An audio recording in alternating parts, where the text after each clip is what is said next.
उत्तर प्रदेश के पूर्व मुख्यमंत्री व सपा सुप्रीमो अखिलेश यादव आज सहारनपुर में पश्चिम उत्तर प्रदेश के दिग्गज नेता रहे स्वर्गीय चौधरी यशपाल की 100वीं जयंती के अवसर पर तीतरो पहुंचे।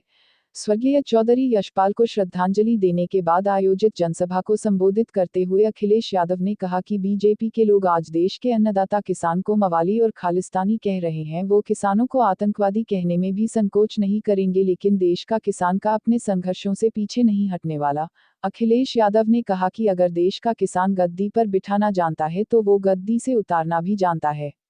उन्होंने प्रदेश की योगी सरकार और केंद्र सरकार पर निशाना साधते हुए कहा कि लखीमपुर खीरी में सिर्फ किसानों को ही गाड़ियों से नहीं कुचला गया, बल्कि किसानों के साथ साथ कानून को भी कुचलने का काम किया गया है।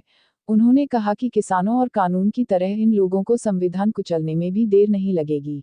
देता है और उसको इस तरीके से अपमानित होना पड़ रहा। क्या क्या नहीं कहा जा रहा किसान भाइयों, आपको मवाली कहा जा रहा, इनका बस चले तो आतंकवादी कह दें आपको। न जाने कितनी बार अपमानित होना पड़ा है, लेकिन हम अपने किसानों को बधाई देना चाहते हैं। भारतीय जनता पार्टी ने कितना भी अपमानित किया होगा, लेकिन वो अपने संघर्ष से पीछे नहीं हटे हैं। उन्होंने भी ठान लिया है कि जब तक बैठे रहेंगे, जब तक ये 3 कानून वापस नहीं होंगे।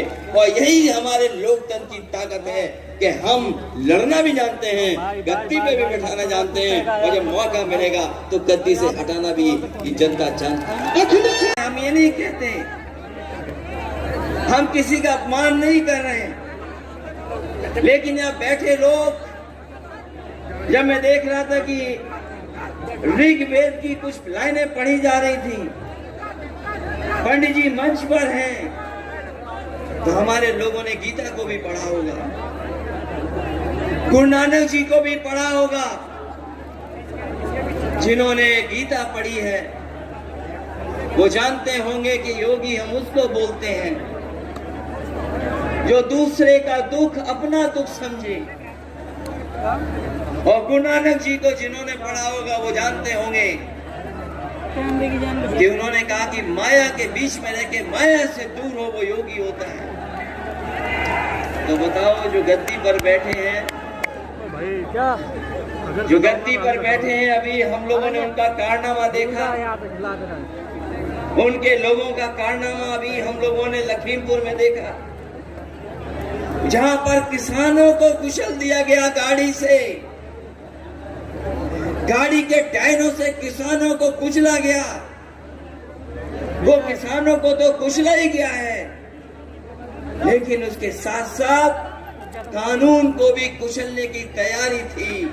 जो लोग किसान को कुचल सकते हैं, कानून को कुचल सकते हैं, उन्हें देर नहीं लगेगी कि एक बार वो संविधान को भी कुचल देंगे। इसलिए हम आपसे निवेदन करने आए, जब हम चौधरी यशपाल जी को याद कर रहे हैं, तो हमें समाज और देश को कैसे बनाना है।